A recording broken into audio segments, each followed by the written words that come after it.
Assalamualaikum warahmatullahi wabarakatuh. Apakah komputer atau laptop dengan RAM 4 GB masih bisa dipakai di tahun 2024? Di video ini, saya akan menjawab pertanyaan tersebut dan saya akan mencoba semua sistem operasi desktop yang paling sering dipakai, mulai dari macOS, Microsoft Windows, dan juga Linux kebanggaan Sheikh Anton Wibowo. Untuk hardware-nya, saya akan coba tes di MacBook Air keluaran tahun 2015. Laptop ini memiliki RAM 4 GB dan dedicated RAM-nya itu disolder alias gak bisa di-upgrade. Untuk spek lainnya, ini pakai Intel Core i5 generasi kelima, Aldo SSD 128 GB, layar 13 inch, dan GPU Intel HD 6000. Saya akan coba versi terbaru dari semua sistem operasi desktop yang paling populer di laptop ini. Walaupun aslinya agak maksa karena sebenarnya sebagiannya nggak support tapi saya paksain. Langsung saja kita coba cek, apakah RAM 4 GB masih bisa dipakai di tahun 2024 di berbagai sistem operasi desktop? Setelah pesan-pesan berikut ini. Karena ini laptop merek Apple Croak, pertama kita bakal coba macOS dulu sesuai kodratnya. Saya akan coba pakai macOS versi terbaru, yaitu macOS 15 Sequoia. Sebenarnya laptop ini tuh gak support macOS versi terbaru dan mentok di macOS 12. Tapi dengan alat bernama OpenCore Legacy Patcher, ini bisa dipaksa jadi bisa. Cara pakai OpenCore Legacy Patcher ini tuh gampang banget. Pertama, kita perlu download versi OCLP terbaru. Karena sebelumnya saya udah install, jadi saya diminta buat upgrade. Lalu, setelah upgrade OCLP-nya, saya bisa mulai bikin body flash disk bootable-nya. Kalian perlu body flash disk minimal 16 GB untuk ini. Ini prosesnya gampang, tinggal download macOS terbarunya, lalu bikin bootable-nya di flash disk. Dan langkah terakhirnya ini pasang OpenCore di flash disk-nya. Fungsi OpenCore ini tuh buat maksa macOS terbaru agar bisa diinstal di Mac jadul zaman Majapahit. Setelah itu kita bisa restart Mac-nya dan tahan tombol Option atau Alt. Lalu pilih OpenCore yang ada di flash disk. Setelah itu kita bakal dibawa ke installer macOS 15 Sequoia. Dan di sini tinggal install seperti biasa. Saya akan upgrade dari macOS 14 Sonoma, jadi saya langsung install aja gak di format dulu Aldo SSD-nya. Setelah menunggu lama banget karena RAM-nya sempit cuma 4 GB dan performanya sudah kentang, akhirnya kita bisa masuk ke desktop macOS 15 Sequoia. Yah, ini macOS terbaru di Mac jadul zaman Majapahit. Oh iya, saat awal install di macOS itu kalian disuruh masukin Apple ID. Tapi ini bisa di-skip gak kayak OS sebelah yang maksa banget harus masukin akun. Kekurangan pakai cara paksa ini gak semua fitur tersedia. Misalnya fitur AI, bukan lagunya Doel Sumbang, bukan karakter anime yang wafat juga, dan bukan Artificial Intelligence, tapi Apple Intelligence. Sayangnya fitur Apple Intelligence ini tuh hanya ada di Mac yang pakai Apple Silicon dan gak bisa jalan di Mac yang masih pakai Intel. Selain itu, fitur live transcription dan mirroring iPhone juga gak bisa karena Mac ini gak ada chip T2-nya. Walaupun begitu, fitur baru lainnya masih berfungsi. Misalnya fitur Windows Snapping. Kalau di OS sebelah, fitur ini tuh udah ada dari dulu. Ini yang namanya fitur udah ada dari zaman Windows 7 anjir. Kalau kata fans berat Apple Croak, ini tuh inovasi. Cuman ya, performanya itu benar-benar menguji kesabaran kalian karena RAM-nya sempit. Kalian tuh bakal sering banget lihat bola warna-warni muter-muter di laptop ini. Untuk dipakai browsing, kalian masih bisa browsing pakai laptop ini. Tapi ini tuh kurang nyaman dan lag. Saya akan coba pakai Chrome. Pertama, saya coba buka WhatsApp Web.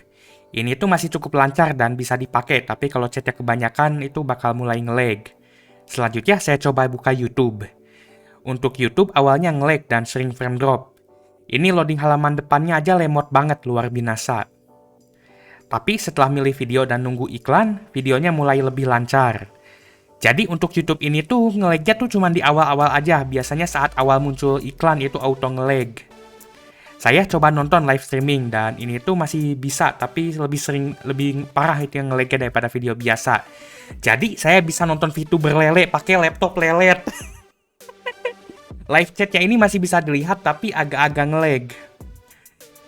Untuk buka TikTok ini masih bisa, tapi ini tuh nge-lag dan nge-lagnya tuh lebih parah daripada YouTube. Saya masih bisa lihat Dennis Ipong pamer Ipong 15 barunya di sini. Buat lihat gorengan Facebook ini udah kerasa cukup lag.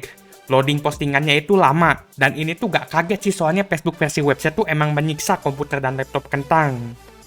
Saya mau cek notifikasi Facebook aja ini lama banget munculnya, malah ngeblank dulu. Dan saat saya mau cek postingan di grup, ini tuh lemot banget buat loading grupnya.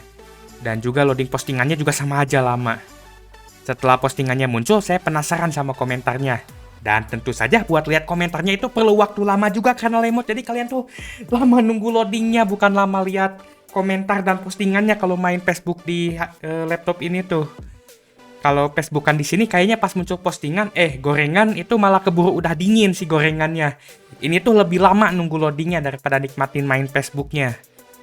Yang pasti saat browsing kalian gak bakal bisa buka tab banyak karena RAM-nya sempit. Semakin banyak yang kalian buka, tabnya itu semakin parah nge-lag-nya. Dan pindah-pindah tab di sini juga lemotnya luar binasa. Untuk aplikasi, pertama saya coba aplikasi Spotify buat setel musik. Performanya ini kalau kalian cuma buka Spotify aja sebenarnya masih cukup lancar. Tapi kalau sambil ngelakuin aktivitas lain kadang nge-lag, dan kalau misalnya udah nge-lag brutal itu bisa macet musiknya. Kalau mau setel musik lancar, lebih baik setel MP3 dari Stava Band aja, dijamin lancar. Untuk aplikasi Discord alias aplikasi Circle, pertama kita harus install dulu. Di Mac itu cara install aplikasinya tinggal drag ke folder aplikasi, gak perlu next atau ngetik-ngetik gak jelas kayak OS sebelah. Untuk performanya ini cukup, agak sedikit nge-lag tapi masih bisa dipakai. Jadi kalian masih bisa nyirkel pakai laptop fakir RAM ini. Setelah itu saya coba ngoding pakai VS Code sambil buka ChatGPT, karena katanya Mac itu paling bagus buat ngoding, dan programmer itu katanya wajib pakai Mac, katanya. Saya ditanya sama VS Code mau pakai dark mode atau light mode, tentu saja gak keduanya. Saya bakal pasang pink mode. Beberapa waktu kemudian, tentu saja saya ketemu lagi dengan bola warna-warni muter-muter. Saya coba tanya ke ChatGPT cara bikin koneksi .php yang benar, dan ini langsung nge-generate codingannya walaupun agak nge-lag. Langsung aja saya copy ke VS Code-nya, tapi ini tuh pas ngepaste agak-agak nge-lag. Loading dulu baru muncul hasil pastenya. Setelah ini tinggal save filenya dan selamat, kalian sudah menjadi Weng Dev handal. Dan ada satu kelebihan utama ngoding di sini. Kalau dipakai ngoding sambil Facebookan bakalan nge-lag. Jadi kalau mau lebih lancar, kalian dipaksa untuk produktif, alias jangan ngoding sambil buka Facebook. Selanjutnya kita akan coba gaming. Untuk gaming, sayangnya macOS itu paling suram untuk urusan gaming. Jadi saya cuma bisa tes Minecraft atau game kotak-kotak. Pertama kita install dulu Minecraft-nya. Ini gampang, tinggal drag aja. Minecraft ini adalah game buatan Mojang, tapi bukan Mojang yang dari Karawang. Saat menjalankan game kotak-kotak dengan setting rendah, ini tuh performanya jelek banget. Awalnya cuma dapat 1-2 FPS, namun dengan berjalannya waktu, FPS-nya sedikit naik ke sekitar 5-10 FPS-an. Ini masih sangat nge-lag dan gak enak banget dimaininnya. Saya coba kecilin window-nya juga sama aja masih nge-lag. Dan kalau dicoba tes ledakin TNT, ternyata nge-lag-nya itu semakin parah, bahkan sampai nge-freeze gamenya.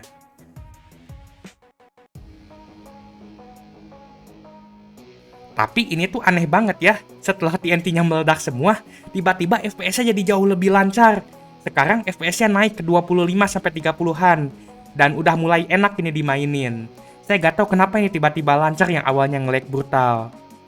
Awalnya saya mau bilang ini macOS 15 Sequoia terlalu berat, tapi ternyata ini tuh gak tahu kenapa ini setelah ngeledakin TNT malah jadi lancar.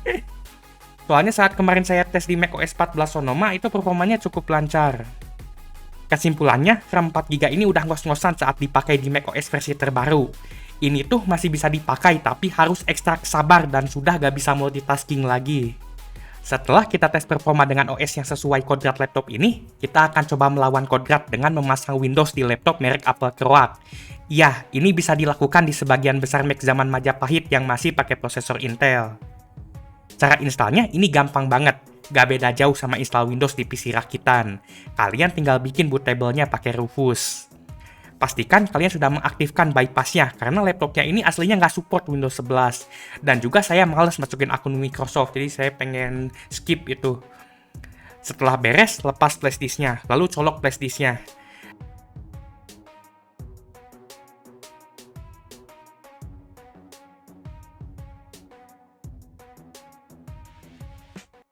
Tahan tombol Option dan masuk ke installer Windows-nya. Dan setelah ini Mac-nya akan nampilin logo Windows. Ya, ini aneh ini. Setelah masuk installer Windows-nya, tinggal next aja. Kalau minta serial number, skip aja. Dan selanjutnya format Aldo SSD-nya. Setelah ini macOS 15 Sequoia auto hilang dari SSD laptop ini. Setelah itu kalian tinggal tunggu dan bisa sambil push rank buat nunggunya. Dan di sini tuh prosesnya cukup lama dan laptopnya tuh bakal restart berkali-kali. Setelah itu akhirnya masuk OOBE dan lock screen Windows.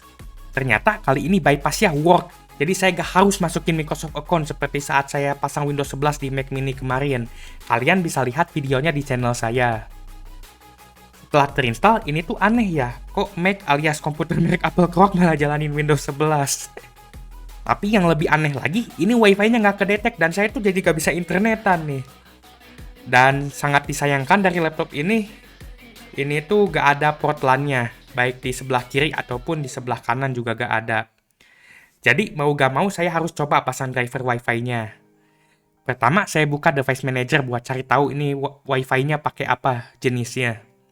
Di sini muncul vendor ID dan device ID-nya. Kalian harus catat ini buat nyari drivernya. Setelah itu tinggal cari di Google dan download drivernya. Ini bisa dilakuin di HP juga. Saya ketemu drivernya, tapi ini drivernya buat merek Lenovo, padahal kita mau pasang buat Apple Croc. Saya coba pasang aja lah, selama hardware yang sama harusnya masih bisa. Dan setelah saya download, saya colok flash disk yang saya pakai buat install ulang ini dan coba copy filenya. Tapi malah gagal, karena partisinya itu partisi FAT32-nya kecil. Jadi mau gak mau saya colok lagi flash disk-nya dan format ke exFAT biar kebaca sama HP saya. Karena HP saya gak bisa baca format NTFS. Kalau anak SMP zaman sekarang gak bisa baca huruf. Dan setelah ini saya sukses mengcopy drivernya ke flash disk dari HP saya. Langsung aja saya colok flash disk-nya dan langsung gas install drivernya. Ini tinggal next dan tunggu sampai beres. Setelah beres, langsung Wi-Fi-nya terdeteksi dan laptop ini bisa terkoneksi dengan internet. Setelah ini saya biarkan laptopnya melakukan Windows Update buat masang driver yang lain seperti driver VGA dan lain-lainnya. Salah satu kekurangan pakai Windows di Mac itu klik kanannya nggak jalan karena aslinya Mac tuh nggak ada klik kanannya.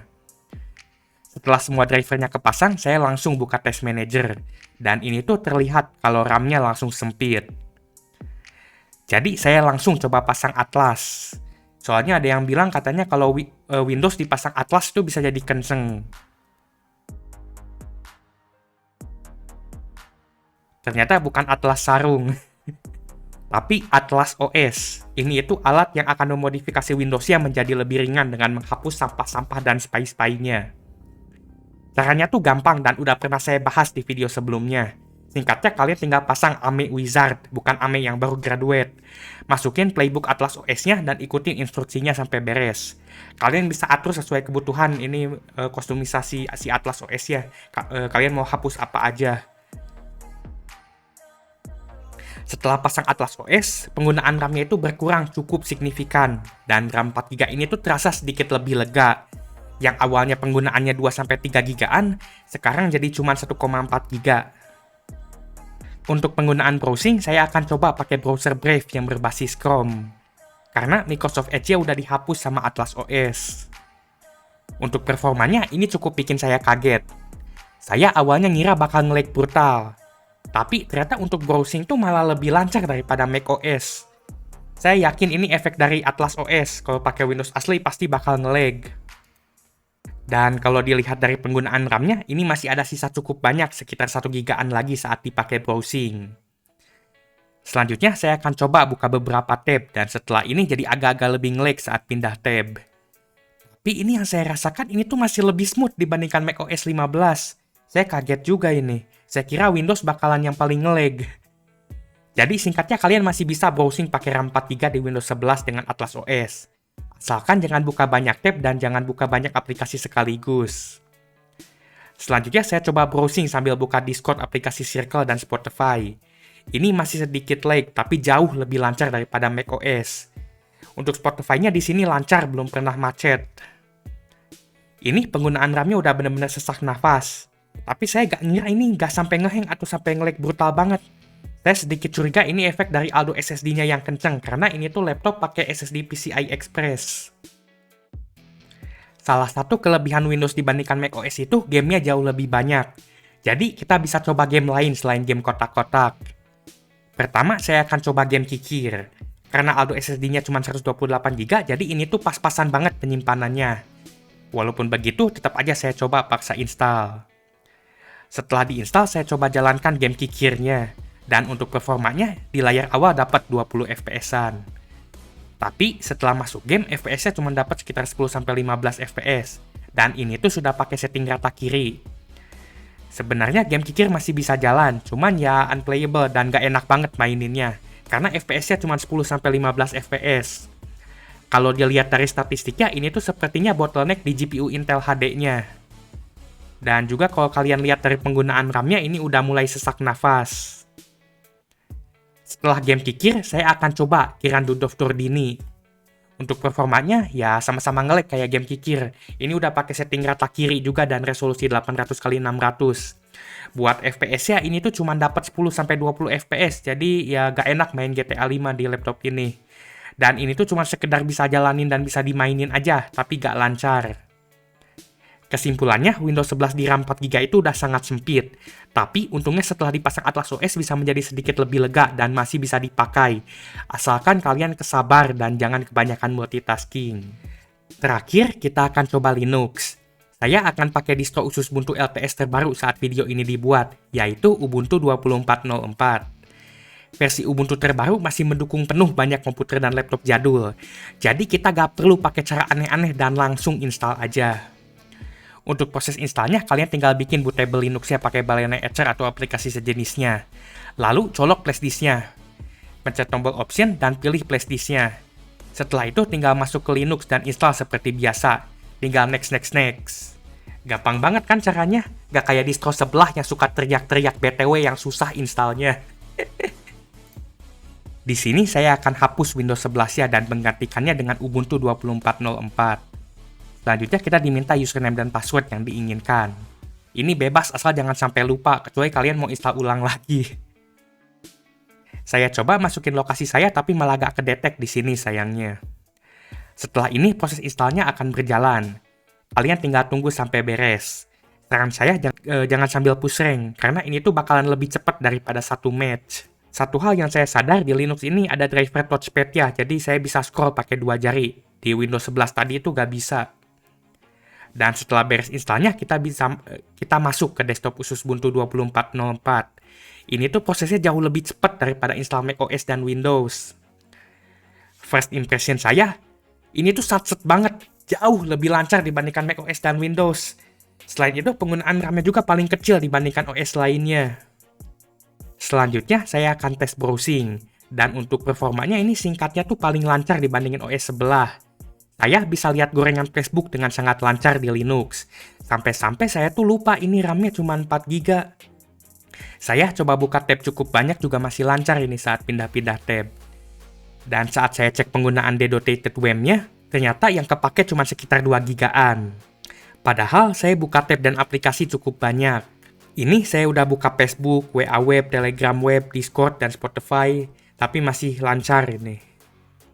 Untuk tes ngoding ringan, saya akan coba pakai VS Code dan ChatGPT. Karena programmer zaman sekarang tuh kerjaannya cuma copy-paste ChatGPT. Fakta. Untuk cara install VS Code-nya, ini saya harus ngetik mantra dulu. Ya, gini sih gak enaknya pakai Linux tuh, dikit-dikit harus ngetik perintah gak jelas. Tapi kalau udah biasa malah jadi enak dan kecanduan. Ini tuh jauh lebih lancar daripada macOS, dan saya sendiri sebenarnya kalau ngoding tuh paling enak pakai Linux. Jadi menurut saya selama kalian gak perlu bikin aplikasi iOS, sebenarnya ngoding di Linux itu paling enak dan paling satset dan paling wus-wus. Di sini saya bisa bikin koneksi .php dengan sangat lancar, gak nge-lag seperti macOS.